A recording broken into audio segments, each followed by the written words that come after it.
im se svima, i malima i velikima, i bogatima i siromašnima, i slobodnjacima i robovima, dade žig na njihovu desnu ruku ili na čela njihova, te da nitko ne može ništa kupiti ili prodati, osim onoga ko ima žig ili ime zvijeri ili broj imena njezina.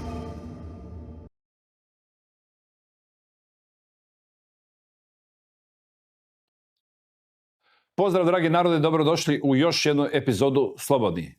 Bitcoin, kriptovalute, to je današnja tema. Siguran sam da ste svi čuli za Bitcoin i za kriptovalute, ali isto tako sam siguran da o toj temi malo vas u stvarnosti zna. To je bio moj motiv da danas pozovem gosta koji zna puno više od čak i, rekao bi, onoga ko se tim svakodnevno bavi. On zna informacije koje će danas podijeliti s vama i zbog tog razloga ćemo danas i sačuvati njegov identitet. Zvaćemo ga Toshi i na ekranu će biti slika koju je on izabrao. Čuvamo njegov identitet kako informacije koje će podijeliti s vama, a neće se svidjeti mainstreamu, odnosno prvenstveno centralnim bankarima, ne bi njemu naudile osobno. Zato me razumijete danas da ćemo skrivati njegov identitet, ja ga znam, ali za današnju svrhu on nije ni nužan, važne su informacije koje će podijeliti s vama. Hello Toshi, welcome to our show in Croatia. Hello Andrew, thanks for having me. Can you say a few words about your background? Yes, so I'm an economic historian and monetary theorist. I've had an interest in economics for a very young age, and I very quickly realized that not many other people had that kind of interest. So I've been studying and following the development of money and the economy for a long time. When I was younger, a lot of the issues were happening in Japan and sort of Southeast Asia, in South Korea, Thailand and Indonesia with the tiger economies, which your friend Richard Werner produced a movie and wrote a book on, which was the Prince of the Yen. And looking back through history, I realized that the same people who were creating that had also done the same thing in the West and in Europe. 1815 in London, the Great Depression is when they got hold of America, and World War II is when they got hold of Europe. And then after they got hold of London, America, and Europe, that's when they went to work on Japan and the tiger economies that Richard Werner did his book and film on. So I'm here hopefully going to fill in the blanks for you. Great. You have some very important information to share with us, and this important information will not be according to the mainstream and according to the central bankers. They don't like it. That's why you prepared some presentation, some pictures, and try, please, to explain in detail how this Bitcoin started, what is really money, what is currency, what is used for, and what was the development. Most important thing will be what we are facing today and what to do in the future. Can you start with your presentation? Yeah, absolutely. So just going back to Economics 101, which is just simply the very, very basics of economics. And the reason it's really important to know this is because all legal and political influence stem from economic power. So in order to understand what economic power is, you first need to understand the economy. So there are only four things that circulate within an economy, nothing else. And they are goods that are manufactured, services that are provided, commodities that are only ever extracted or grown, and then securities that are centrally issued. So goods are manufactured, services provided, commodities extracted or grown, securities issued. So to give you an example of a security, because there are different types, there is a big difference between registrable securities and non-registrable securities. So non-registrable securities are things like a ticket, a token, a voucher, a wristband. So a token would allow you to play in an arcade. A gift card would allow you to buy things on a particular website. A voucher would allow you to order something. So they all entitle you to something. A wristband entitles you to enter a concert or a festival or something like that. So the reason it's called a security is because it secures your entitlement to something. Now, if a central authority issues a security, but it doesn't entitle you to anything, then that is securities fraud. And securities fraud is defined in law by a case called SEC versus W.J. Howico, 1946. And ironically, it's that case that actually defines fiat currency as we know it as securities fraud. Because currency, the word currency comes from a circulating security. So what happens is a currency is issued by a central authority that will back up your claim of entitlement. So when a security starts being used as a medium of exchange within a closed economic area or private community where that authority has the power, it is recognized or referred to as a circulating security. And if you try to amalgamate those two words together, it's a little bit tricky, but a current flows and circulates. So a circulating security is referred to as currency. So now let's talk about the word commodity. So the word commodity itself is an amalgamation of three words. It's first of all something that's common, that's then been itemized and then uniquely identified so that you can have a claim on it. So you can see it in the word commo, C-O-M-M-O, then, which is common, then IT is item, and then D-I-T-Y is identify or identity. So when you have a claim on a common item, that common item has common value, which means it can then be used as a medium of exchange within an economy. Now, you only need a common medium of exchange when a third person comes into trade and an economy is created. Because when there's just two people, they can barter, they can swap like for like. Whereas when a third person comes in, you need an item, something to use that has common value between all of you. And so the only thing in an economy that has common value is a commodity. So when a commodity is being used as a medium of exchange is a tool that enables, encourages, and accelerates the facilitation of trade. So if it's being used as an economic tool, it means that it's going to be economically competitive. So what will happen is that these mediums of exchange, these commodities, will outcompete one another until everybody settles on the use of just one. So what happens is when a commodity monopolizes a market due to its ability to be used as a medium of exchange, it becomes a monopoly commodity and recognized as money. That's where the word money comes from. It's a monopoly commodity. So if that commodity is large or cumbersome or heavy or a bit awkward to transfer around, what you can do is you can securitize it in the form of a securitized note, which is currency. So it's currency that is meant to secure your entitlement to the value of the money. But if you remove money from currency, that's when you end up with securities fraud, which is what we're using now in the form of fiat currency. But the issue with fiat currency is that it has to be inflated by its very nature because it is issued. So when currency is issued, the supply increases and the value of that security goes down, which makes it economically toxic. Whereas a commodity, the best form of commodity that keeps its value, is something that is fixed in supply. And if it's fixed in supply, then it's effectively sort of indivisible amongst everybody in the economy. And it has to be continually divided. So if it's continually divided instead of inflated, instead of the value going down, the value actually goes up. And so when people are using a medium of exchange that is fixed in supply and has a positive benefit on society because the value goes up, it means that small businesses can then survive and thrive and the economy can grow. So what the bad guys are actually trying to do is they're trying to control us through an inflationary currency, which pushes small businesses out of business. Because if they're using a medium of exchange that's economically toxic, unless businesses can somehow increase their prices in line with the inflation or somehow reduce their overheads, they're constantly fighting an uphill battle to stay profitable and in business, which means they will either get taken over by a larger company that can take advantage of economies of scale, or they will be foreclosed and the bank will just simply take control of them. So it's an inflationary financial system that causes all the problems, that leads to centralization and eventually a totalitarian one world government. So the only way we can get out of this situation is by reverting back to and using a true money. Okay, then that's how whole idea about Bitcoin started. Yeah. Toshi Nakamoto was one brilliant guy who invented Bitcoin. Can you tell us when this happened, when this Bitcoin coming in the picture and how?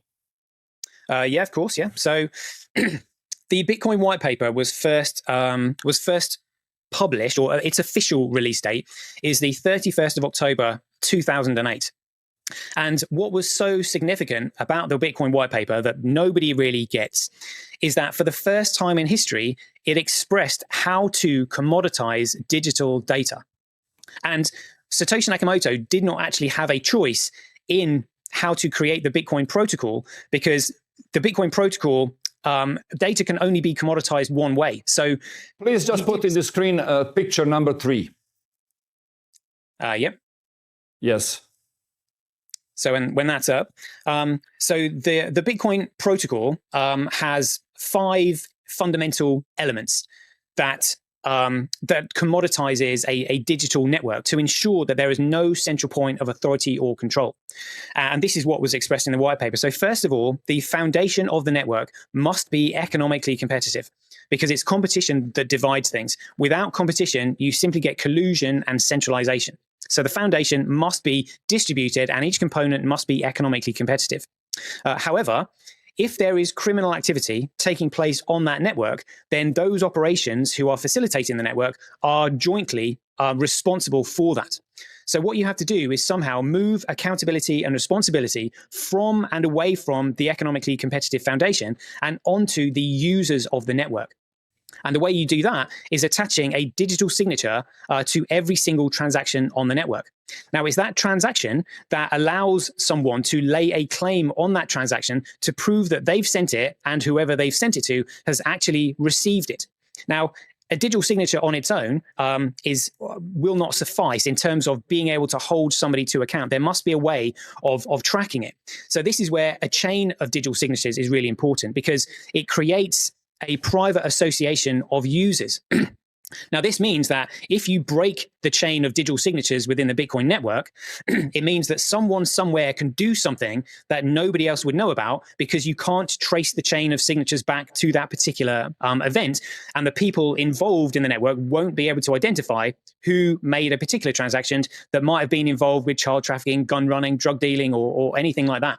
So that's why Section 2 of the white paper clearly says we define a coin as a chain of electronic as a chain of digital signatures, or we define an electronic coin as a chain of digital signatures. So they are the two principal elements of the Bitcoin network: an economically competitive foundation and a chain of digital signatures. Then in terms of scale, you have to ensure that there is an unbounded scaling capacity on the network, so that limitations and restrictions cannot be manufactured and the network not be manipulated. Because if it can be manipulated, then it can be centrally controlled. And then the last thing is the network itself, in order to be able to operate without any central point of authority or control, in other words, so it operates via economic incentive, is that they must have a digital asset. And that asset must be fixed in supply so that nobody can manipulate its fundamental value by either increasing it or decreasing the supply of it. And last of all, those four things that I've just mentioned must be locked and never changed. And this is how Bitcoin was first created. But besides that, that's how the structure of the network must be. But the network itself must go through a process of commoditization, which is a period of neutral organic growth. Because this is a paradox that a very few people understand. And the paradox is, if someone can start something, it means the same thing can be started by someone else anywhere at any time, meaning there is an infinite supply and therefore an economic fundamental value of zero. So the question is, how do you solve this paradox? Well, you solve this paradox by adding commonality to the starting point. So in other words, there must be a common, equal, and reasonable opportunity for anyone and everyone to have started the network themselves. And this is why Satoshi Nakamoto officially released the white paper on the 31st of October, 2008, but didn't start the network until the 3rd of January, 2009. We can see this in this picture. We can see this in blue, 2 months. This 2 months when he started, and then beginning of this red one, when this first year, that is a period that you're talking now. Yeah, correct. So the reason he gave 2 months is because in law, a reasonable amount of time is considered 2 months. So he also knew that he had to start the network under a pseudonym so that he didn't have any influence over the neutral organic growth of the network. And so to give himself the best chance of starting the network, he realized that the 2 busiest months of the year is the festive period between November and December. And the 31st of October is Halloween, which is an added distraction. So if somebody else had started the network within those 2 months, it could have potentially ruined his life's work completely. But at some point, in order for it to be a commodity, you have to relinquish all control. And that's when he released the white paper. He's like, the information is there for anyone and everyone to start the network. You just simply have to take the initiative. In the same way that gold was in the ground waiting to be discovered, the information was out there just waiting to be taken advantage of by someone. So after 2 months had passed, he was then like, right, okay, I'll start the network myself under a pseudonym. So the network started on the 3rd of January, 2009. And he realized that the network had to go through a period of neutral organic growth. And it's this neutral organic growth that no other network can replicate because it's neutral and organic. And so if anybody were to make a digital commodity, they would have to make it in the same way.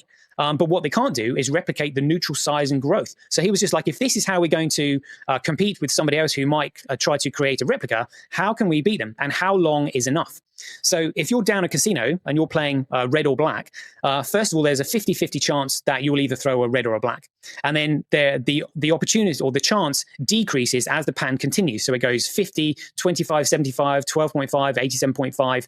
And then after 10 goes, there is a 0.9% chance of actually throwing 10 reds in a row, meaning there's a 99.9% chance that you won't throw 10 reds in a row.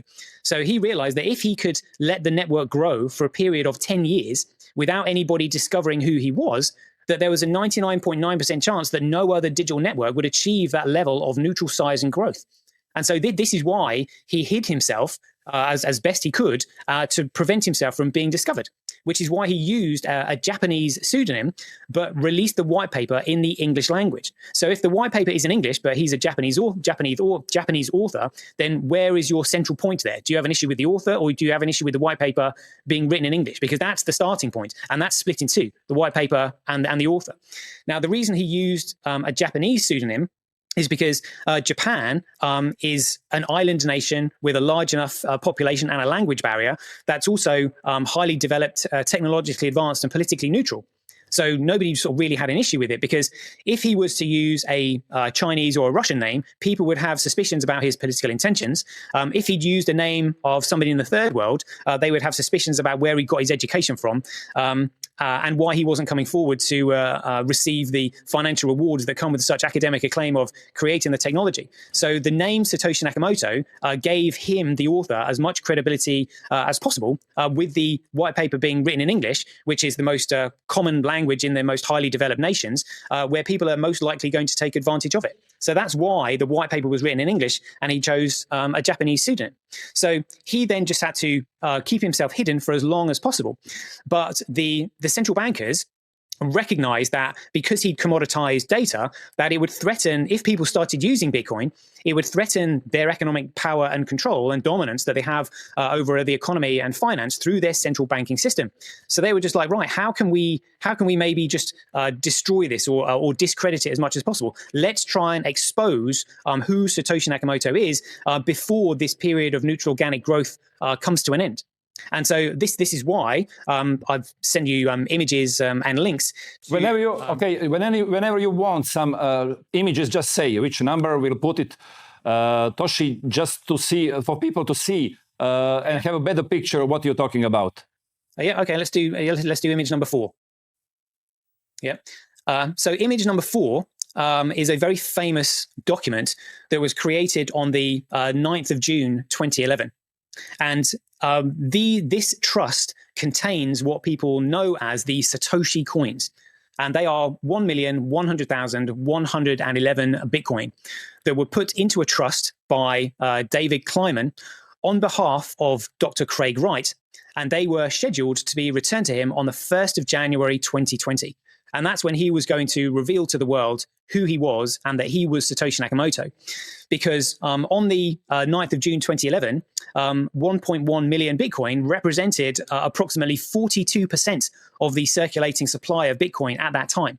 So in other words, it's very unlikely that anybody else would have that amount of Bitcoin in their possession besides the creator of the network himself. And the reason he put 1.1 million Bitcoin away in trust is because he suspected that the central bankers would probably try to corrupt his creation in some way or deceive people about it. And so he needed to create an insurance policy that would be able to fix any wrongs that they might create while he was hiding and the network was going through this period of neutral organic growth. So the average 24-hour trade volume of most market traded items is 5%. So if you want to wipe a market out, all you need is 5% of the supply, and you throw 5% at 5%, and the market disappears. So 1.1 million Bitcoins is 5% of the overall supply of 21 million Bitcoins. So he created this trust just in case the central banks decided to try and corrupt and deceive people about his creation. And so if they did do that, then he would use the Tulip Trust to get rid of their creation, wipe their creation away, and restore the original Bitcoin protocol that actually commoditizes data and threatens their economic power and dominance. And so this is where I need to tell people about the deception that is being carried out upon them via the central banks. So the white paper... Before that, let's explain. In the meantime, you found out who is Satoshi Nakamoto. So Satoshi Nakamoto is Dr. Craig Stephen Wright. And the Tulip Trust containing the 1.1 million Bitcoins was returned to him on the 14th of January, 2020. Please put the picture number 9. Yeah, so this image here that you were looking at is the result of the Ira Kleiman case. That was a case that was disputed and judged upon by a Florida jury that found Dr. Craig Wright was the sole and rightful owner of the Satoshi Nakamoto coins, which was the 1.1 million Bitcoin. And the result of this case was published in international newspapers like the Financial Times and the Guardian and the Daily Mail. And it went worldwide, but it largely got covered up by the crypto community, who didn't want the world to recognize that he was Satoshi Nakamoto, because he is trying to make people aware that the central banks have corrupted Bitcoin and stolen the market ticker of BTC and placed it on their own central bank cryptocurrency known as the SegWit protocol. And the SegWit protocol segregates the digital signatures from the transaction data, which breaks the chain of signatures, and it means that no one has a claim on any transactions that they make if there is no digital signature on the transaction. You have an example here to show. As I see, you have some pictures, examples to show. What is this? So if you bring up picture number 5, 6, 7, and 8, okay, we can show that the very first transaction that people are aware of that happened on the Bitcoin network was between Satoshi Nakamoto and a developer called Hal Finney. And all the Bitcoin legacy addresses in that transaction begin with the number 1, because a number 1 legacy address is part of the Bitcoin protocol template. So all genuine Bitcoin legacy addresses start with the number 1. Picture before this one.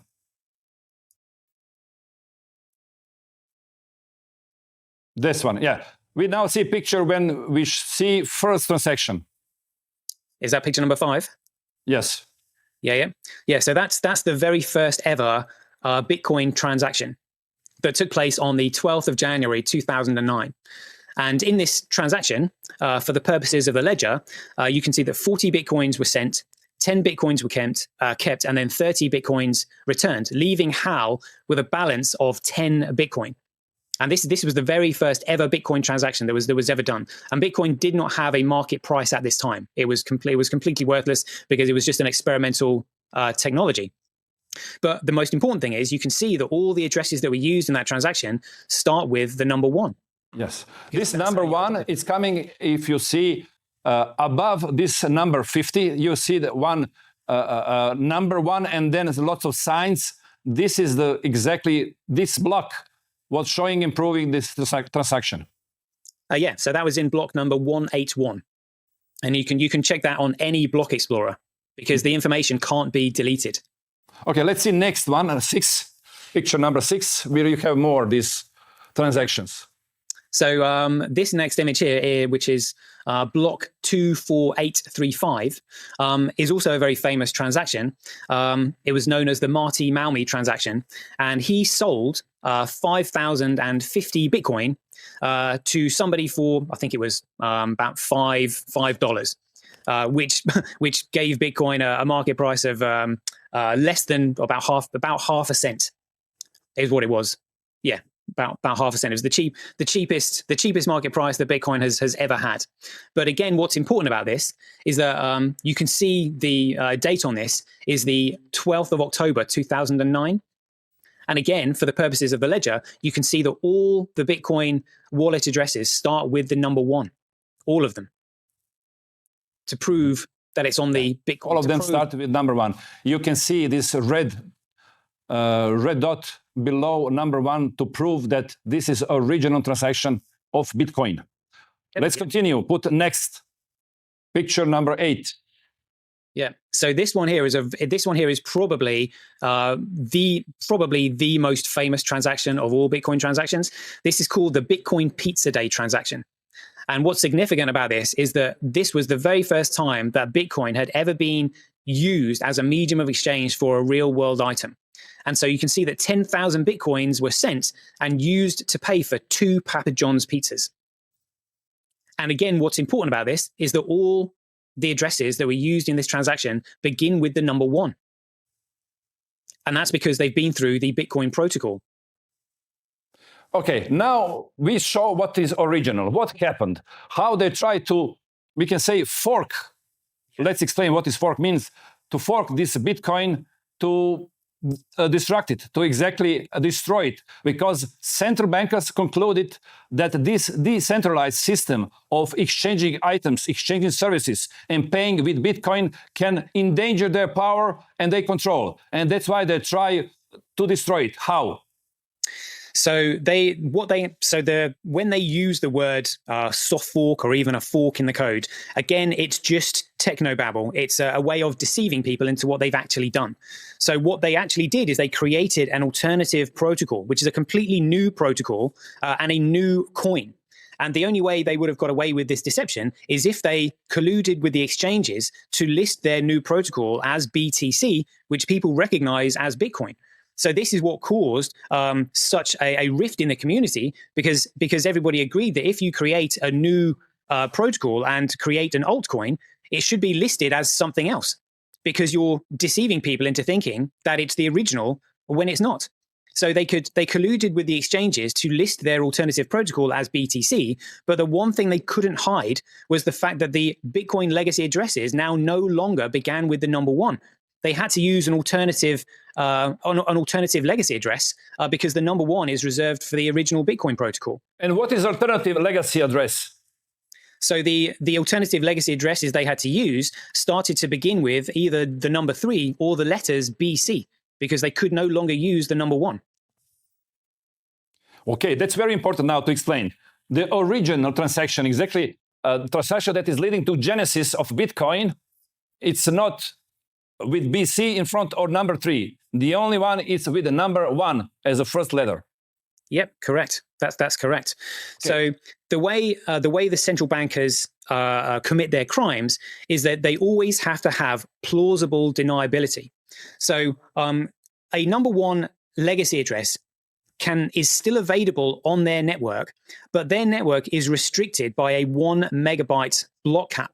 And they incentivize people to use their alternative protocol by saying your transaction will be processed faster if you use our SegWit protocol and it's still BTC.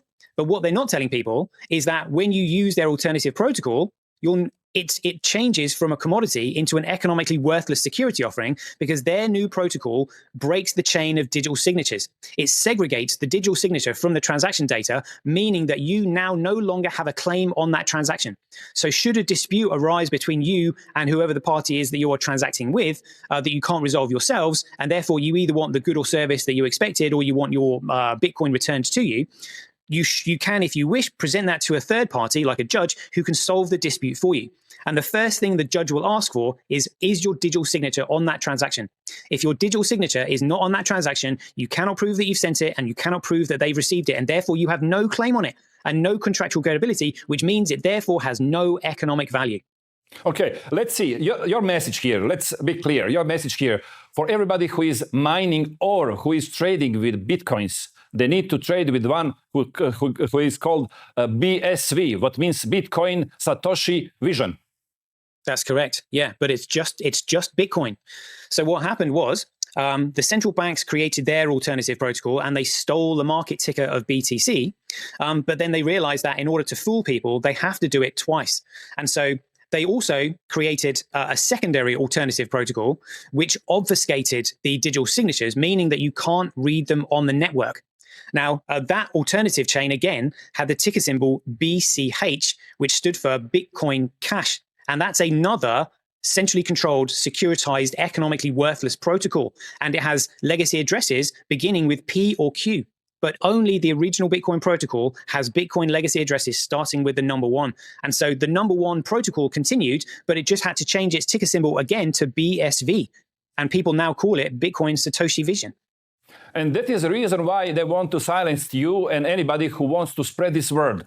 Why is this important? Well, we now go through technical details, and somebody who is dealing with this can understand. But for regular people, the main purpose of Bitcoin, original one, is to decentralize exchange and money. Because until now, central bankers is using our currencies to grab power and control. And they can inflate it whenever they want, and politicians together with them or powerful people using this tool. They just inflate this fiat currency. We as a regular citizen paying this because our values and our money worth less than before. And now we have finally something what is decentralized and nobody can influence and nobody can manipulate with this. When they realize, they try to make alternative protocols, and that's why now it's important for people to know that these alternative protocols is an additional attempt to take over control of this kind of market or to stop this decentralized way of trading. Did I explain this well? Yeah, very good, very good. So what they're doing with their central bank fiat currency is that they are asset stripping the entire world, because they can inflate and print fiat currency from nothing, which means there's no resources they can't afford, there's no hitman they can't pay, and there's no politician that they can't bribe, because they have an unlimited amount of economic power. Because they we can show here also how they try to manipulate with this Bitcoin also, exactly with the cryptocurrencies. Please put picture number 14. Yeah, that's right. So what they've done is, because they have made their central bankers' coin, a BTC, economically worthless and unusable, and told people that it's a store of value like gold and that you're not meant to use it, the only way they can keep people interested in it is if the value or the number, the market price, keeps going up. And so they need to have some kind of economic tool that would push the number up. And so in the same way that they print fiat currency to manipulate the stock market, they create this cryptocurrency called Tether, which manipulates the crypto market. So Tether is meant to be backed 1-to-1 by US dollar, but it's never been audited, and they've sacked all of their auditors that has ever tried to audit them to prove that they have the backings that they claim. So they've never been able to prove it. And Tether went from a market cap of just 250,000 to now $151 billion. $151 billion. And so all these worthless cryptocurrencies, people think that they have a value because they have a market use case. They don't. The entire market is manipulated by their fiat currency, which is Tether, with the ticker symbol USDT.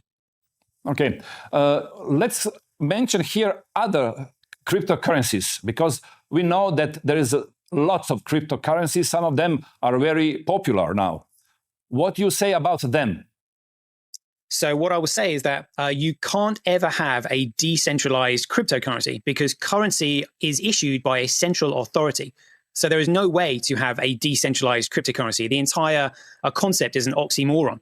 So data can only be commoditized one way, which means there will only be one digital commodity, which is the legacy addresses that start with the number 1. So the entire cryptocurrency market, which has a market cap of around $2.5 trillion, is complete fraud.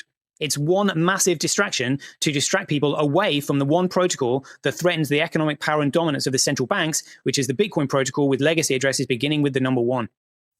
Tell me, how we know now for sure that, for example, you are now using this show to maybe send a wrong message to the market and to manipulate again with market and earn some money on it?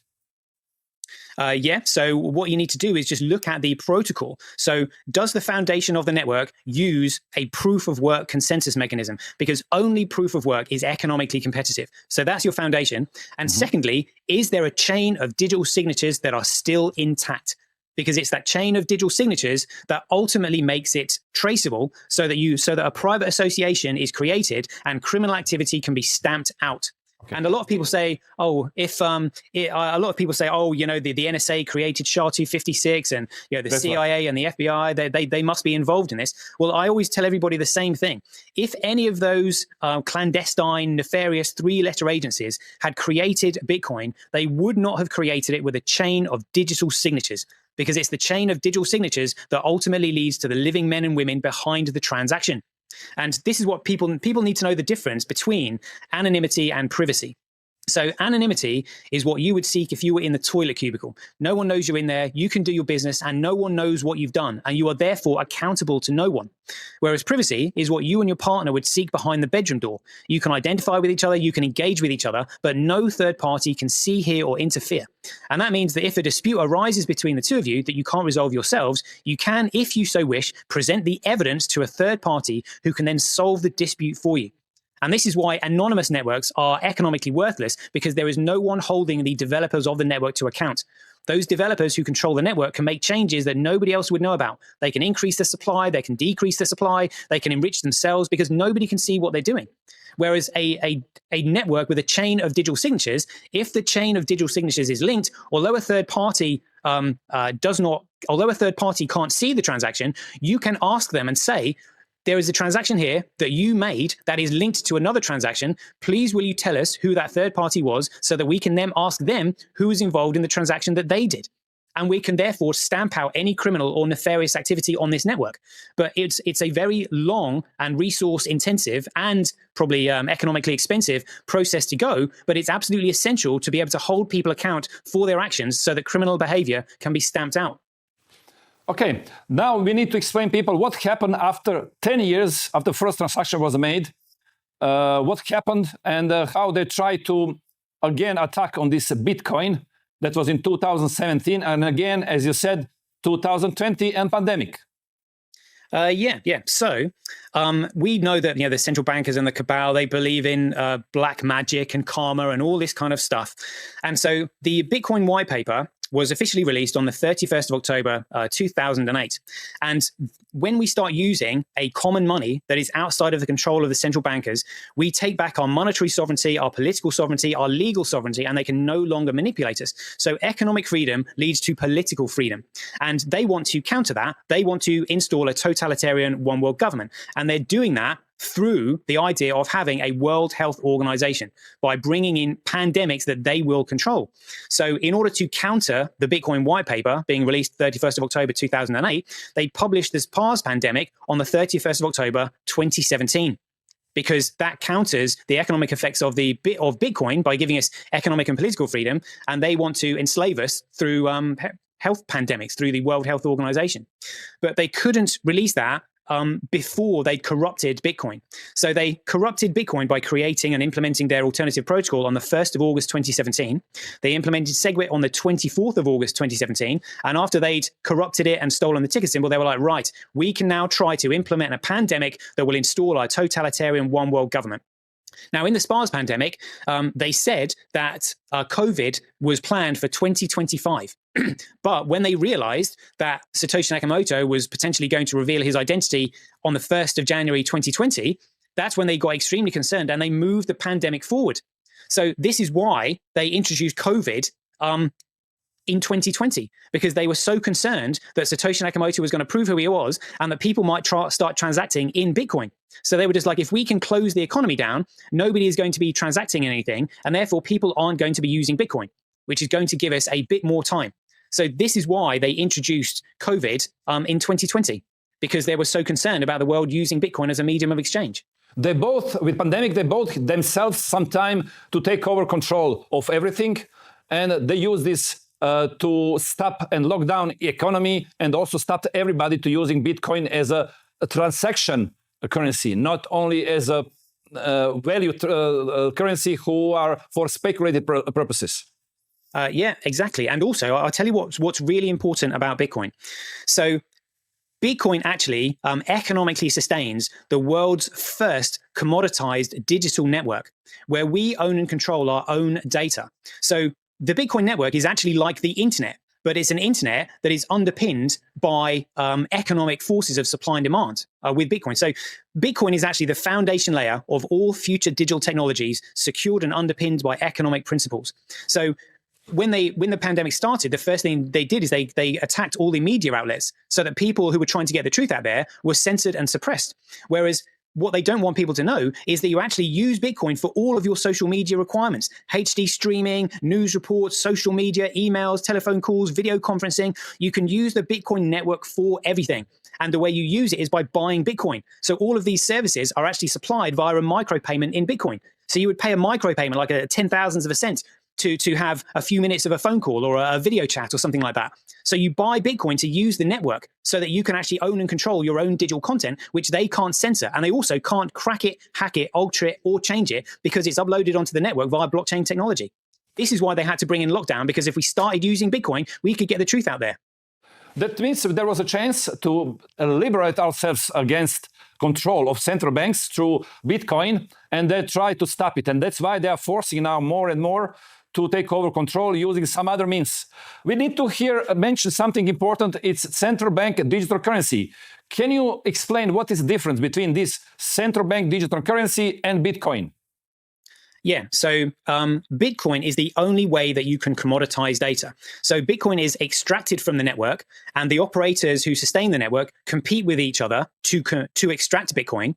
And what happens is, I think if we go to picture that I've just sent you here, I'll just get the picture number 15.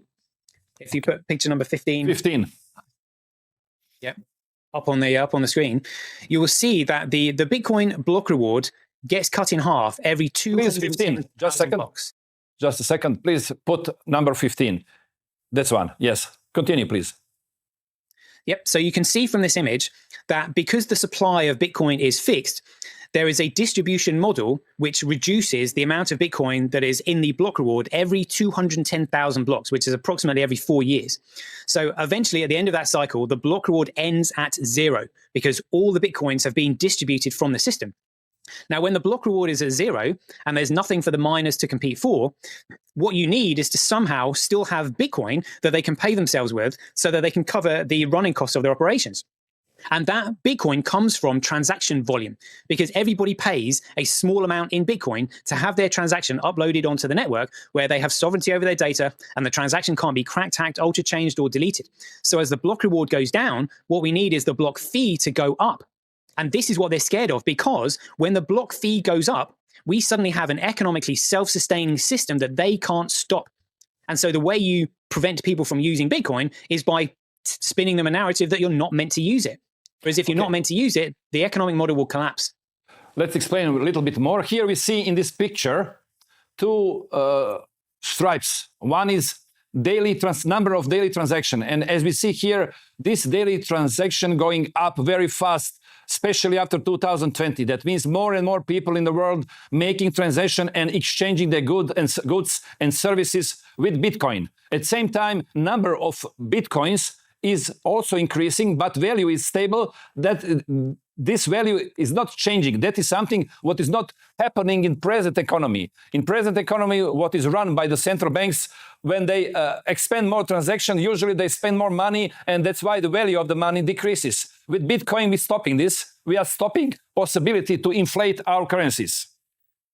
Yeah, that's correct. And the value of the volume of transactions increases when people understand what you use the Bitcoin network for. So if people realize, oh, hold on a minute, I can use Bitcoin for all of my social media requirements, and they can't censor it, they can't stop it, they can't delete it, I can get news out on there. Then, for example, lots of social media channels that we know of that have been censoring people trying to get the message out, trying to get the truth out, because they can delete it from their servers. If that information is on the Bitcoin network, nobody can delete it. And that's why they don't want people to understand what you use it for. You use it for everything, all of your digital requirements. So literally, your holiday photos, your wedding videos, your emails, your phone calls, your financial transactions. You use the Bitcoin network in the same way that you use the internet. And that's where the volume of transactions comes from. And that's when the block fee surpasses the block reward. And we have an economically self-sustaining system through utility. Okay, let's just give an example. Now, lots of people are on the social media, Facebook, Instagram, X, and others. Mm-hmm. And power of censorship And controlling of content is in the power of people who establish these companies.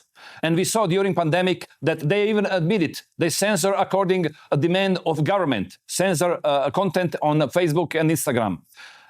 Same thing is happening with TikTok, okay? Now there is opportunity with Bitcoin network that people can independently do these transactions, exactly do this content without control and possibility that somebody will censor it and somebody will control it or even stole it. Am I right? Exactly. And that's what they don't want people to know. Okay. And now we see huge potential that people who knows what is happening to bring more people in this network to understand and to trust that this new network is totally independent because this technology gives them independency. This digital signature gives them proof that is independent and that it's trackable by anybody, controlled by anybody, except centrally controlled. They cannot be centrally controlled. That means that people can liberate themselves through this network. And in the future, for example, 5 years, 3 years, or even less, if people adopt and accept this kind, nobody, no government, no central bank can have influence on their money, on their contact, on their transactions, or their production, or anything what they want to use on social media or anywhere else. That's absolutely correct. Yeah, it's the only way we get out of this problem there, because all legal and political influence stem from economic power, which is why it's really important to know what money is. Money is a commodity that has monopolized a market due to its ability to be used as a medium of exchange. So if you want to know what the most valuable money will be, all you have to do is commoditize the most useful resource. And the most useful resource is digital data. And as I said before, data can only be commoditized one way. And you make it valuable by providing a service which is immutable data. So all of your digital content that you create on social media, whether it's images or photos or HD streaming or news content or anything like that, when you upload it, your digital signature is on it, and therefore you own and control it, and nobody can delete it. Which means, therefore, you can have a copyright, you can register trademarks, everything. You own and control your own digital content, all paid for by the upload in Bitcoin, which is just simply through a micropayment. So you access the network by buying Bitcoin, and that's where the demand comes from. Now, to give people an idea about why the central banks are so concerned about this, you have to understand the potential value that Bitcoin has. So I'm going to try and explain this to you now. So if I said to you, I have a kilogram, your question would be, what do you have a kilogram of? Because a kilogram is a unit measurement of weight. So you need to know, what do I have a kilogram of? And the same, if I said I have a liter is a unit measurement of volume. So the question is, what do you have a liter of? Do you have a liter of milk, a liter of water, a liter of coffee?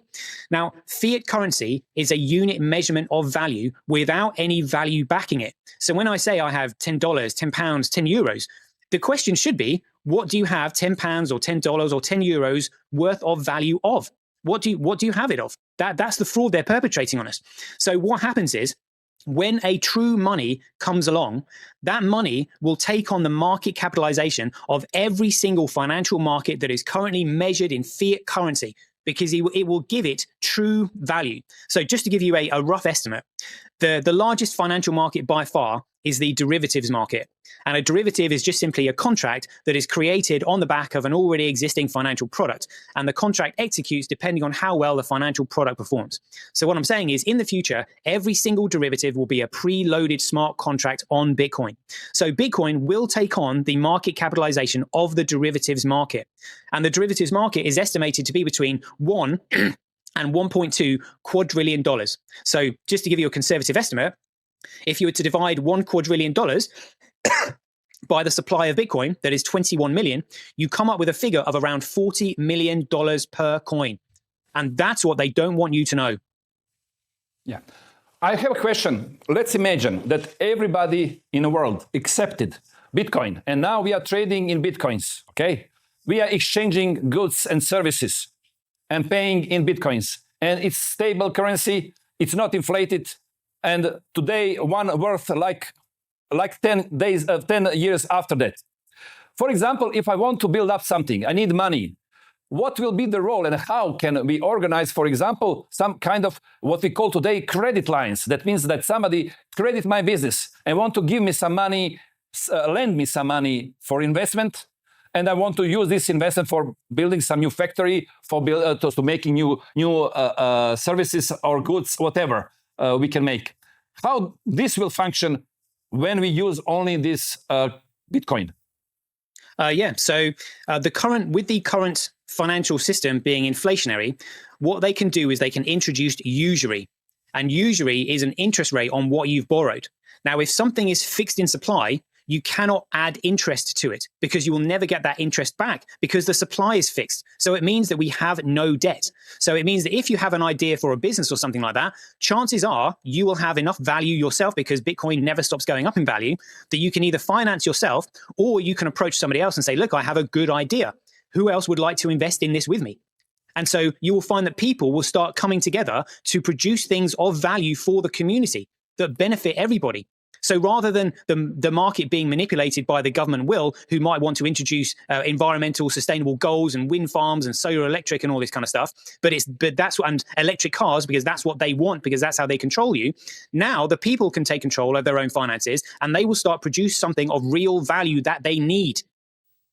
That's the real power of this thing. Mm-hmm. In that case, we will not need anymore any banks, not only central banks, any other banks. Correct.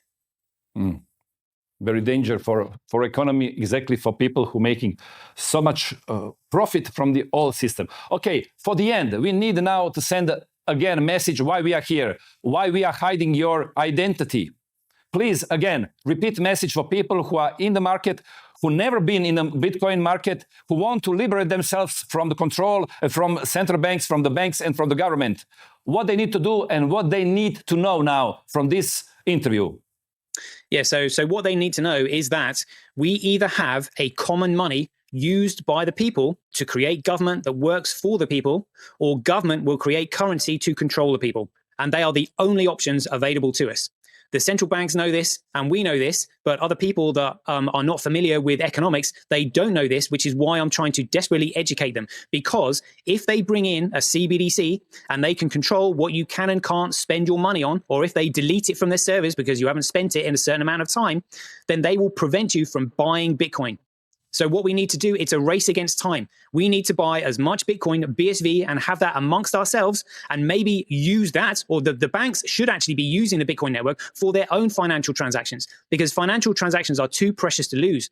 So if you have a record of a financial transaction, you want that transaction on the Bitcoin network using blockchain technology where it can't be cracked, hacked, altered, changed, or deleted. Because right now, all of our financial information are held on the servers of the central banks that they control, and they can wipe those servers anytime they like, which means your data and your currency is not safe. So really, if the banks were the good guys, they should be adopting blockchain technology and using it for their own financial services so that financial transactions can't ever be lost. But the fact is they're not doing that and they don't want Bitcoin, which proves they are nefarious and they have bad intentions. Okay, Toshi, thank you very much for your time, for explanation. I hope that people who are listening this or looking in this show will understand what we're trying to tell them. But anyhow, we'll have to repeat this because it's not easy to understand. I don't understand everything exactly. I'm feeling that I don't understand a lot, but I'm trying to learn. And that's why people like you are very important, who understands more and have a will to explain to everybody, to teach them how to fight for their independence and in future, of course, and independence of their kids and grandkids. Yeah, absolutely. And just one important thing I need to mention is that when events are recorded on the blockchain, they cannot be cracked, hacked, altered, changed, or deleted, which means all the actions of the criminal government can now actually be recorded on the Bitcoin ledger, where they can be dealt with in the future for committing the crimes that they've done. And people can also get the information about the law on the internet. When people learn the law and the law can't be deleted, and there is evidence of the government or public services or anybody committing a crime against the Constitution, in the future they can be held accountable because the evidence can't be deleted. Great. Thank you, Toshi. We see each other soon. Excellent. It's been a pleasure. Thank you very much for having me. Evo, dragi narode, ne zamjerite mi ako nisam potpunosti sve razumio što gospodin Toshi je danas govorio. Trudim se i imam osjećaj da svaki dan znam sve više. Međutim, ono što razumijem da, na primjer, vi danas ako želite otići u dućan, prvo gledate u novčanik koliko imate novaca i kažete, ok, mogu kupiti određeni iznos, toliko imam novaca. Kada političar kojeg ste vi izabrali, odnosno oni koji je nekim čudom postao šef, na primjer, Europske komisije, nekom političkom trgovine, odluči da Europi fali oružja, da se mora naoružati, on ne gleda u novčanik koliko ima novaca, jer mi svi znamo da ga nemaju, da je novac naš, da nas oporezuju za to. A šta onda oni rade? Sjednu sa centralnim bankarima i kažu koliko novca trebamo i kako do njega doći. Doći tako da ga nanovo kreiraju, izdaju obveznice, centralni bankari ih kupe i nastane novi novac. Šta je posljedica toga? Inflacija. Posljedica da vaš novac, ono što ste radili i štedili, ima manju vrijednost. Primjer, ako na početku godine u siječnju imate 100 eura i vrijedi kupovne moći 100 eura, ako inflacija do kraja godine bude 10%, vi ste izgubili odmah 10 eura od tih 10%. Znate gdje je tih 10 eura završilo? U ovu potrošnju koju su političari zajedno sa centralnim bankarima osmislili i odlučili da tako treba napraviti. I uzeli su vam 10 eura za koje ni ne znate. Vi niste imali 110, pa vam neko uzme 10 pa gledate, joj, fali mi 10. Ne, nego vaših 100 na štednji vrijedi manje. I tako u kontinuitetu cijela ekonomija koju trenutno imamo i koja je zapadni oblik ekonomije posebno, je kreiranja na dugu. A dug se inflatira vremenom i istovremeno sva nova potrošnja se inflatira na način da kreiraju novi novac. Tome sad svjedočili smo pandemiji, svjedočimo više desetljećima da smo bez ikakvog utjecaja na monetarni sustav putem centralnih banaka, političara koji su time crpili ogromnu moć, u stvari izgubili vlastitu vrijednost i vlastitu ušteđevinu više puta. U kontinuitetu radimo, stvaramo i stalno imamo manje, ne zahvaljujući našoj lijenosti i nesposobnosti, nego zahvaljujući nekome ko troši novac koji nije zaradio, koji ne postoji. To je ovaj fiat currency sistem. To je sistem koji su još od 71. ako se ne varam, kada je ukinuta zlatna pozadina, počeli kreirati koji nema nikakvu vrijednost. On se zove fiat jer ljudi vjeruju u njega, vjeruju da vrijedi. Dok god vjeruju da vrijedi, on nešto vrijedi. A u stvarnosti nema nikakvo pokriće.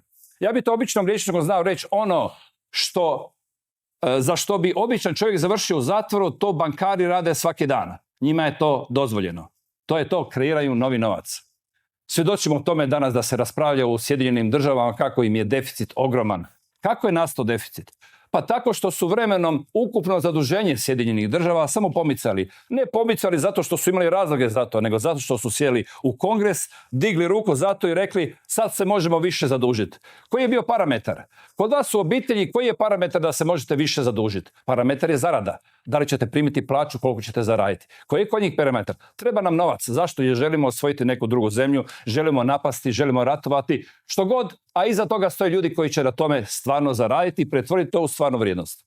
Ja sam sad laičkim rječnikom pokušavam objasniti što se događa trenutno u našoj ekonomiji, ne samo našoj, nego svjetskoj, i na koji način ljudi koji imaju moć, kao što su centralni bankari i političari i korporacije koje stoje iza toga, koji su najbliže tom izvoru sredstava, kako funkcioniraju, kako nas potiho, možemo reći, pljačkaju, a da mi to ni ne osjetimo kroz inflaciju. I naša kupovna moć stalno pada, a njihova stvarna moć stalno raste. Zašto ovo govorim? Zato što je ideja Bitcoina, ili bolje rečeno ideja decentraliziranog kriptonovca koji nema kontrolu, odnosno nad kojim nema kontrolu nikakva centralna banka, nikakva vlast, nikakav government, a razmjenjiv je po cijelom svijetu. Dakle, da li od Portugala do Kine, od Kine do Sjedinjenih država, uvijek možete razmijeniti taj novac za neko dobro ili za neku uslugu ili za bilo što vi želite. I na to nema nitko utjecaj. Jasno da to znači financijska sloboda. Mi mislimo da financijska sloboda sada znači imam puno novaca da ne moram misliti koliko ću potrošiti. Vjerujte, to što imamo puno novaca se može preko noći promijeniti, tako da jednostavno bez njega ostanemo. Da propašću banaka. Dogodilo se prije nekoliko godina, 2 u Sjedinjenim državama, propalo je nekoliko banaka. Sjetimo se 2008. Sve su štednju, čak mnogi koji su štedili čitav život, dakle njihovi penzioni fondovi su nestali i cijela njihova štednja. I to se događalo u povijesti ekonomije nekoliko puta. Zašto se događalo? Zato što su mogli. U slučaju ovakve razmjene, decentralizirane, bez njihove kontrole, to se ne može dogoditi. vi imate kontrolu nad svojim životom. I ponovo imamo priliku, mi, obični ljudi, da biramo naše političke predstavnike, da nas zastupaju, a ne da nas koriste za svoje interese. To je jedinstvena prilika, pogotovo ako se uzme u obzir da putem te tehnologije možemo razmjenjivati sve. Tako da ni naš društvene mreže kojima razmjenjujemo informacije i međusobno komuniciramo ne može niko kontrolirati. Imamo neovisnost takve vrste. Ovako ja shvaćam ovaj tehnološki potencijal i ovako shvaćam budućnost koju mi danas još uvijek možemo izabrati. Možemo izabrati da postanemo što neovisniji od naših vlada i onih koji žele kontrolirati naše živote ili jednostavno biti ignoranti, pustiti da se događa što se događa, pa šta bude, bude. Što smo do sada imali. Ja mislim da ne bi bilo dobro da propustimo ovakvu priliku, ne bi bilo dobro da pustimo da Central Bank Digital Currency ili ovog časa koja se uvodi u Europu Central Bank Digital Euro bude naša budućnost gdje će na našem digitalnom novčaniku moći netko bez ikakvih problema da programira novac, da nas usmjerava za šta ćemo ga potrošiti, da odlučuje za nas koliko ćemo potrošiti. Nemojte zaboraviti da ovog trenutka imate limite koliko gotovine, vlastite gotovine, keša, smijete podići. Jeste li imali iskustvo da su vas u banci kad se najavili da uzimate keš pitali, a zašto će vam? Za što ćete ga upotrijebiti? I sad zamislite jedan bankarski službenik na pultu vas ispituje u šta ćete vi potrošiti svoj novac. Onda kad vi pitate, a zašto me to pitate, on kaže, to je zbog zaštite pranja novca i borbe protiv terorizma.